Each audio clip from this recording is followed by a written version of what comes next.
stir by inviting 27 different people from 27 different EU countries into the studio to find out what they thought about Brexit. Well, quite a sight.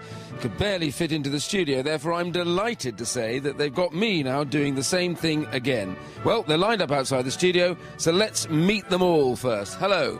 Where are you from? Romania. And what do you do here? I'm a cloud applications analyst. Very good to see you. Hello. How do you do? Where are you from? Slovenia. And what do you do here? I'm retired. Nice to see you. Hello, how do you do? How do you do? Patricia Connell, I'm from France, and I run a website called France in London. Very good indeed, thank you. See. Hello, how do you do? Where are you from? I'm Dina from Portugal, and I run three businesses called A Portuguese Love. Very good to see you. Come on in. Hello, how do you do? Where are you from? Cyprus. And we met before at their office. And what do you do? I'm an accountant. Very good to see you. Hello. Yeah. Where are you from? Greece. And what do you do? I'm a journalist, a fellow journalist. Thank you. Hello, how do you do? Where are you from? Italy. And what do you do? I work in the social media business marketing. Excellent. Hello, how do you do? Hi. Where are you from? I'm from Lithuania. And what do you do? Have my architectural practice here. Very good to see you. Nice to come on in. Hi. Hello, how do you do? Where are you from and what do you do? I'm from the Netherlands and I'm a life coach at the Amaze Yourself Coaching. Very good indeed. Hello, how do you do? Where are you from and what do you do? Hi, I'm Johanna from Finland, and we are actually celebrating our 100th centenary of our independence. Fantastic. Thank you. Nice to see you. Come on in. Hello, how do you do? Where are you from and what do you do? I am from Luxembourg and I'm teaching at the London School of Economics and I'm running the Systemic Risk Centre there. Very good. Find some room over there. Hello, how do you do? And where are you from and what do you do? Hello, I am from Estonia and I am accountant. Thank you very much indeed. Hello, how do you do? And where are you from and what do you do? Hi, I am from Latvia. I'm working as assistant manager in Latvian guest house in central London. Very good. Nice to see you. Come on in. Hello, how do you do? Where are you from and what do you do? Fine, thank you. I'm from Poland. My name is Janusz Baginski and I work for a Polish language school across the streets, Polwords, run by an entrepreneur, Ms. Nowosielska. Very good to see you. Nice to see you. Hello, how do you do? Where are you from and what do you do? Nice to meet you. My name is Tamás. I work for a number of independent... What country from? I'm from Hungary. I work for independent politicians and I'm advising on political and economic issues. Excellent. Come on in. Hello, how do you do? Where are you from and what do you do? Hi, my name is Stanislav. I'm from Bulgaria and I'm doing a PhD in physics at University of Southampton. Very good. Come on in, find some room. Hello, how do you do? Where are you from and what do you do? Yes, I'm Katja. I'm from Croatia and I'm a nursing student. Very good. Nice to see you. Hello, how do you do? Now, where are you from and what do you do? I'm from Brussels, Belgium, and I'm a former lawyer who is a cultural entrepreneur. Excellent. Come on in, if we can squeeze you up a bit over there. Hello, how do you do? Where are you from? I'm from Slovakia. And what do you do? And I run a translation agency. Very good. Nice to see you. Come on in. Hello, how do you do? Now, where are you from and what do you do? I'm from Czech Republic and I'm intern at the Czech Centre, London. Very good. Nice to see you. Come on in if you can find some room over there. Hello, how do you do? Again, where are you from and what do you do? Hi, I'm from Austria and I'm a classical musician. Excellent. Come on in. Come on in. Hello, how do you do? Hi. Now, where are you from? I'm from Spain. I'm just graduated. Excellent. Nice to see you. Come on in. Hello, how do you do? I'm good. I'm Swedish and I'm a deputy principal. Very good. Nice to see you. Hello, how do you do? Good afternoon, very well, thank you. Where are you from? I'm from Malta, Robert Carbonaro. Been living in London for 5 years, so I'm a Londoner. What do you do? What do you do? I'm a contemporary musician, so I'm at Hangara. Very good. Join the other musicians over there. Hello, how do you do? Where are you from? I'm from Germany. I work for the German YMCA in London. Oh, very good. Excellent. Nice to see you. Hello, how do you do? Now, where are you from? Ireland, Michael Kingston. I work. And Michael, what do you do? I'm working on regulatory reviews into the Grenfell fire tragedy and migrant crisis in the Mediterranean. Oh, fascinating. Okay, come on in. Nice to see you. Thanks for coming. Right. Okay. Well, we're going to get the former leader of UKIP, Nigel Farage, I beg your pardon here. Yeah. Okay, so I'm going to ask you a couple of questions. First of all, here, how many of you actually know Nigel Farage? Can you just stick your hands in the air? Do you know of him? Know him? Yeah, you all know of him. Okay, hands down. And how many of you agree with Nigel Farage in, let's say, anything that he says? I'll give it a wide interpretation. No? Anyone? No hand? Not a single hand up. Oh, one hand at the back. Sorry? Oh, I've got to take these headphones off. Sorry, say that again? He's got a good choice in his wives. Oh, he's got a good choice in his wife. Okay, very funny. He's got a good choice in his wife. How many of you actually then think that Brexit will happen? Just hands up. How many of you think it's going to happen? Okay, pretty much everybody, mostly, except for a couple. doesn't agree. No, I know, but I said pretty much everybody, but not everybody. And how many of you think that Brexit won't happen? Don't know. Okay, so no. Oh, yes, one hand over there. That's from France, I think, is it not? Yes, it is indeed. So one, maybe two hands going up. So now we're going to bring... No, not here yet. Okay. So anyway, the quick question is here, Thanks, I've got some headphones on. For those of you who are listening, this is a bit complicated here because we've got so many people in the studio. But I'm going to try my best on this. Water's gone everywhere. Ah, right! At last, the man himself. So, Nigel, a bit like being in the Daniel in the Lion's Den, I think, isn't it? Are you ready to get started? You know, it feels a bit like being in the European Parliament, because often hundreds of them don't like me there, so we'll see how we get on. Right, well, okay, I didn't say they didn't like you. Well, we'll see. I heard a couple of boos. So anyway, right, Nigel, let's see what questions we've got here for you. So, who wants to ask Nigel a particular question? Okay, can I just have you stepping forward here? Okay, it's a lady from Finland. Go on. Hello, I'm from Finland. I work for the Finnish Institute in London, and I would like to ask you, what do you think of the future generations in the UK and Europe? Quite many young people were actually quite keen to stay in the European Union, and they have been happy for having these chances to study abroad and in many European countries. So what do you say to them? Well, we don't need to be run by a bunch of unelected old men in Brussels in order to have student exchanges. We can do that without political union, and we will go on doing that once we've left the European Union. What is really interesting, though, is this, that you're quite right. 2/3 of the young people in this country voted Remain, and yet, across the rest of Europe, it's the under-40s that are voting for the new Eurosceptic parties of right and left. So actually, if you look at Marine Le Pen's vote, for example, where she dominates is with young voters. So it's one area in which... Right. Nigel, I'm going to get another question. A gentleman here from Malta. Obviously, those unelected people include yourself, because, as you know, you're a former member of the European Parliament. I still am. Yeah, of course. Although it's just... the presidency. What's your question? Basically, the question is, what about people who have partners? Say I've got a British partner. You know, that will directly affect families, partners, and children.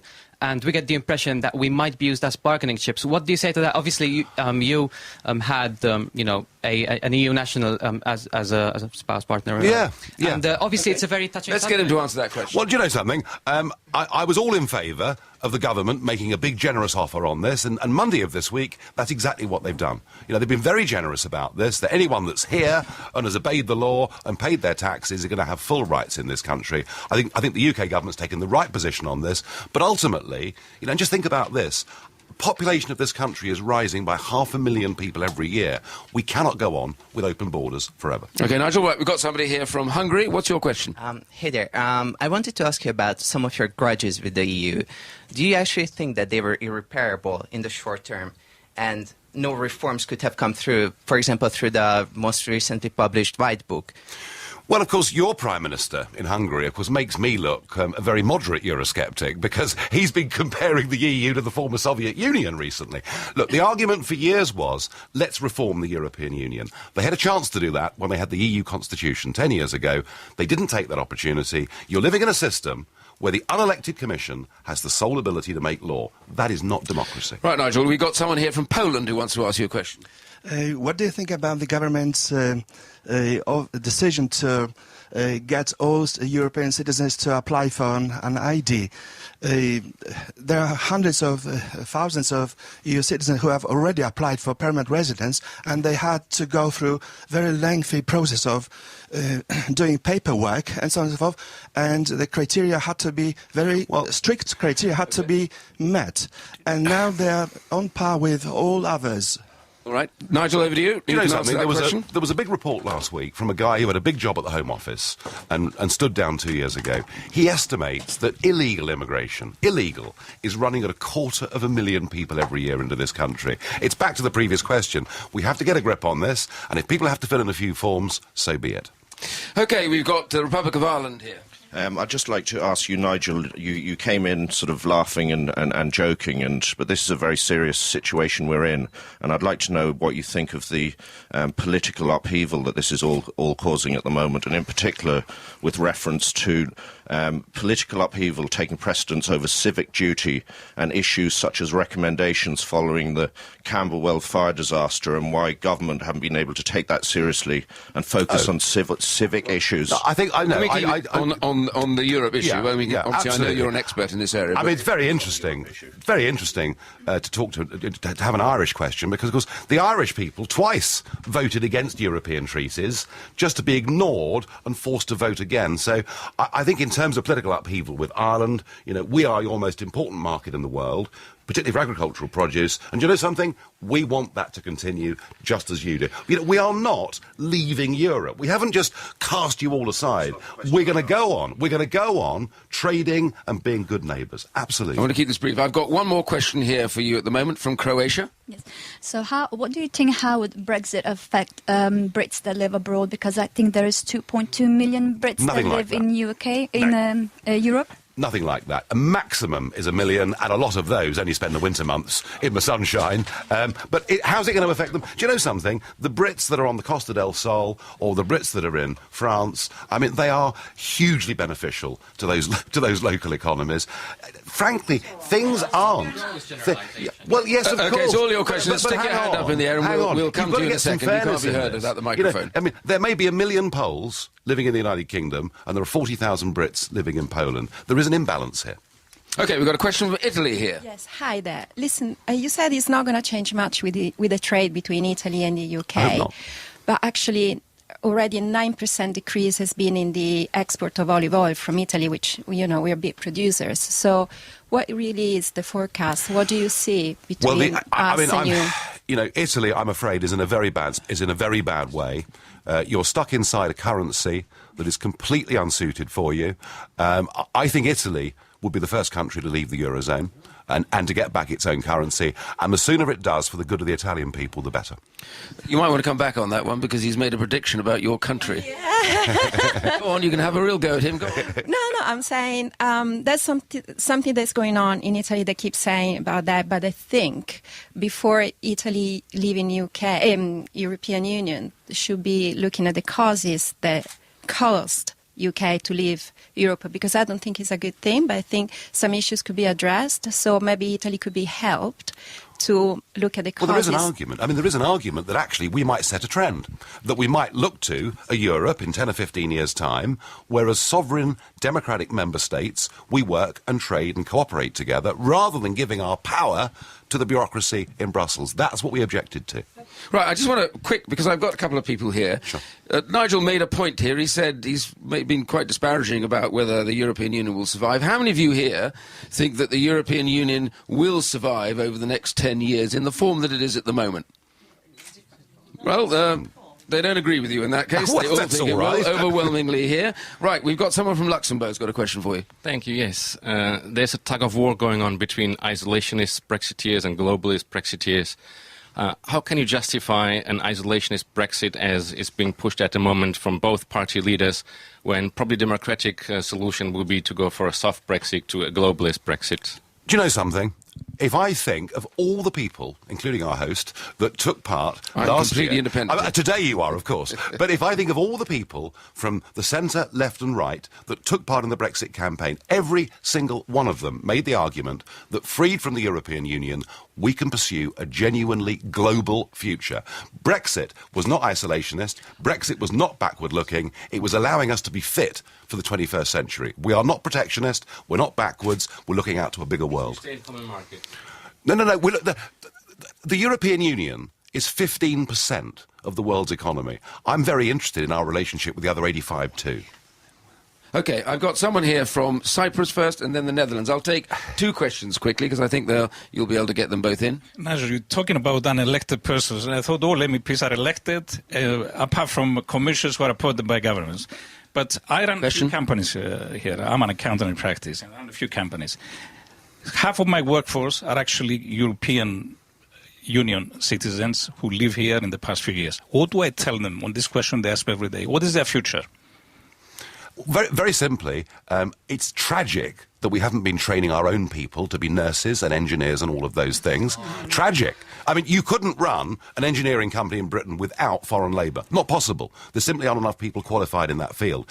What I would say to people who are coming here to work is come to this country on a work permit, pay your own health insurance, just as you would in any other part of the world. Right, we've got someone from the Netherlands here. You've got a question? Yes, Nigel, I've been here for 1.5 years now, so if I read the proposal right, it means I will have to go. Is that... No.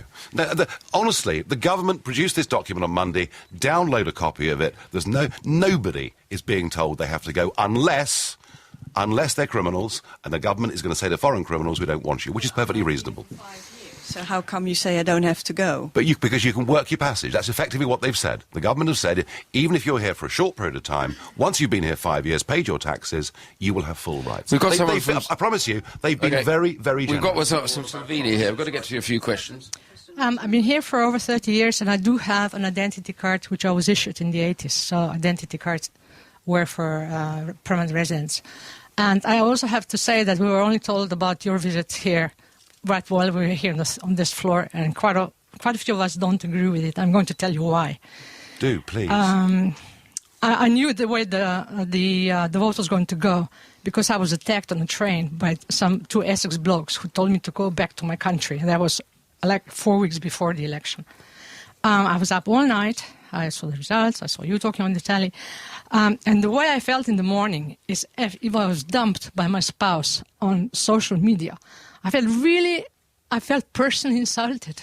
I felt personally hurt. I felt like I no longer belong to this country after all this time. And I have to tell you that I didn't want to see a single person who speaks English that day. Fortunately, most people, I was cycling around London, fortunately, London was completely empty. And most people I met were either foreigners or Irish, so that was okay.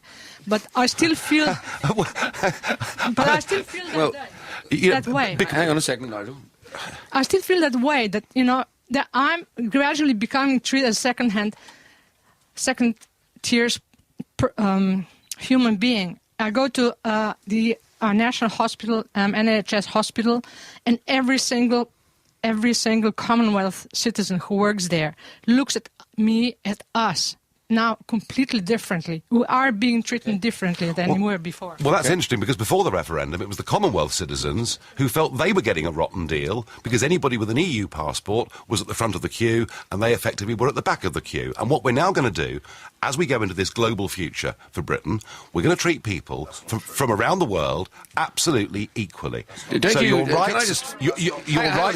can I just press you on this one? Yeah. She has made a rather personal point there. Yeah. Is there some sense of sympathy here for elements of the campaign on the abuse, etc., or do you feel there's been horrendous? There was horrendous abuse during the campaign on both sides, and a lot of people